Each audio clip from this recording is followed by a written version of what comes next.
বিসমিল্লাহির রহমানির রহিম। প্রিয় ভিউয়ার্স, আসসালামু আলাইকুম। আজকে আবারও আপনাদের জন্য নতুন একটা ভিডিও নিয়ে আসছি। ভিডিওর থাম্বনেল দেখে আপনারা বুঝতে পারছেন এটা কতটা নয় গুরুত্বপূর্ণ। আজকের ভিডিওর নাম দিয়েছি পুরাতন এক বন্ধুর সাথে দেখা হলে কিভাবে ইংরেজিতে কথা বলবেন। তো দেরি না করে চলেন শুরু করা যাক। ধরুন আপনার নাম শিখা এবং আপনার যে বন্ধুর সাথে আপনার দেখা হয়েছে তার নাম হচ্ছে আসিফ। আপনারা দুজনেই একে অপরের সাথে যথেষ্ট পরিচিত ছিলেন এবং খুবই ঘনিষ্ঠ বন্ধু ছিলেন। তো দীর্ঘদিন তার সাথে দেখা নেই, হঠাৎ করে আপনার বন্ধুর সাথে দেখা। তাহলে আপনি কিভাবে শুরু করতে পারেন? আপনি শুরু করতে পারেন এইভাবে, আসিফ, ইজ দ্যাট ইউ? অর্থাৎ আসিফ, এটা কি তুমি? তা আসিফ সাহেব হয়তো বলবে, শিখা, হ্যালো। এখন আপনি কি বলবেন? ওয়েল ওয়েল আসিফ রহমান, অর্থাৎ বেশ ভালো Asif Rahman. How have you been? অর্থাৎ এতদিন তুমি কেমন ছিলে? তা আসিফ হয়তো বলবে, গড, গ্রেট অ্যাকচুয়ালি, ভালো, আসলে অনেক ভালো। How are you? তুমি কেমন আছো? I haven't seen you for a long, অর্থাৎ তোমাকে অনেক দিন যাবত দেখি না। How long? আচ্ছা, কতদিন হবে? তা আপনি বলতে পারেন, ইটস বিন এজেস, অর্থাৎ এক যুগ পার হয়ে গেছে। অ্যাটলিস্ট 15 ইয়ার্স, কমপক্ষে 15 বছর। ওয়াও, দারুণ। আসিফ এখন বলতে পারে, ইয়েস, ওয়াও, তার মানে হ্যাঁ, আসলে দারুণ। তা আমরা অনেক সময় কথা বলার সময় দেখা যায় যে দুইজন বক্তা একই সাথে কথা বলা শুরু করে, মানে একসাথে দুইজনের কথা হয়ে যায়। এরকম একটা সিচুয়েশন আপনাদের মধ্যে পড়তে পারে। যেমন আসিফ এবং আপনি বলতে পারেন, so what are you doing here? অর্থাৎ তুমি এখানে কি করছো? তো দুইজনের একই কথা বললে তো একজন থেমে যেতে হয়। ধরেন আপনি থেমে গিয়ে আপনি বলেন, সরি, ইউ গো ফার্স্ট, দুঃখিত, তুমি আগে বলো। তা আসিফ কি বলতে পারে? তা আসিফ বলতে পারে, ওকে, ঠিক আছে। What are you doing here? অর্থাৎ তুমি এখানে কি করছো? I thought you had moved to Cox's Bazar, অর্থাৎ আমি ভেবেছিলাম তুমি কক্সবাজার চলে গেছো। এখন আপনি কি বলতে পারেন? আপনি বলতে পারেন, I was in Cox's Bazar for a couple of years, অর্থাৎ আমি কয়েক বছর যাবৎ কক্সবাজার ছিলাম, but it did not work out, কিন্তু বেশি দিন থাকতে পারিনি।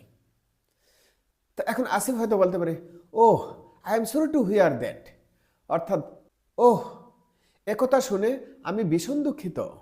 আর ইউ ওকে? অর্থাৎ তুমি কি ঠিকঠাক আছো? অর্থাৎ তুমি ঠিক আছো তো? তা আপনি বলতে পারেন, আই এম ফাইন, আমি ভালো আছি। The dream job was not really a dream, অর্থাৎ স্বপ্নের চাকরিটা আসলে স্বপ্নেরই ছিল না। ইউ নো, বুঝতে পেরেছ? ইউ নো কথাটা কিন্তু আমরা এভাবে বলতে পারি, ইউ আন্ডারস্ট্যান্ড, তুমি বুঝতে পেরেছ? And Cox's Bazar is great, Cox's Bazar আসলে ভালো, বাট ইটস সো এক্সপেন্সিভ, কিন্তু এখানে খরচ বেশি। I mean just the rent on a flat, ওফ, ক্রেজি এক্সপেন্সিভ, মানে শুধু ঘর ভাড়াই অনেক অনেক বেশি। তো এখন আসিফ বলতে পারে, আই সি, আচ্ছা। এখন আপনি কি বলতে পারেন? আপনি বলতে পারেন, সো আই কেম ব্যাক, অর্থাৎ আমি চলে এসেছিলাম। I have been back now for almost 5 years, অর্থাৎ আমি চলে এসেছি প্রায় 5 মাস হয়ে যাবে। Living back home with mum and dad, আমি আমার পিতামাতার সাথে আছি। But anyway, what about you? অর্থাৎ তোমার কি খবর বলো। তা আসিফ বলতে পারে, মি, আমি, ওহ, নাথিং নিউ, অর্থাৎ নতুন কিছুই নেই। ইউ নো মি, তুমি তো আমাকে চেনোই। তো এখন আপনি কি বলবেন? ওহ, অ্যান্ড ইজ দ্যাট, আচ্ছা, আর? তা আসিফ সাহেব বলতে পারে, আই এম ভেরি হ্যাপি, আমি কিন্তু খুবই সুখী। আই এম ম্যারিড নাও, আমি এখন বিবাহিত।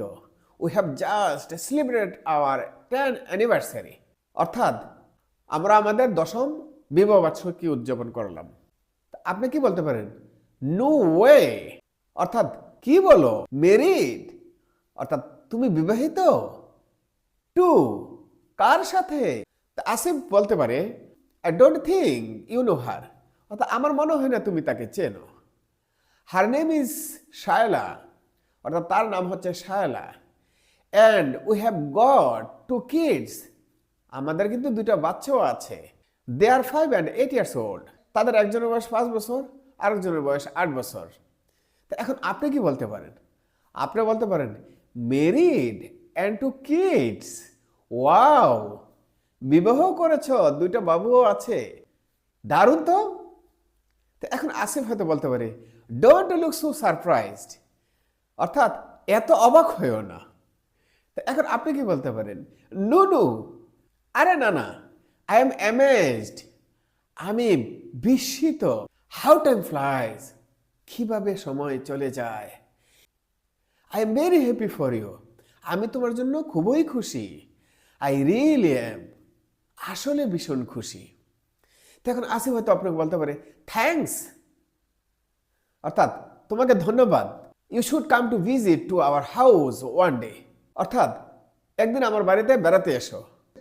আজকে আপনারা জানলেন কিভাবে একজন পুরাতন বন্ধুর সাথে দেখা হলে ইংরেজিতে তার সাথে কিভাবে কথা বলতে হয়। নিয়মিত এরকম ভিডিও পেতে আমার ইউটিউব চ্যানেলটিকে সাবস্ক্রাইব করেন এবং ফেসবুকে ফলো দিয়ে পাশেই থাকুন। ধন্যবাদ সবাইকে, আল্লাহ হাফেজ।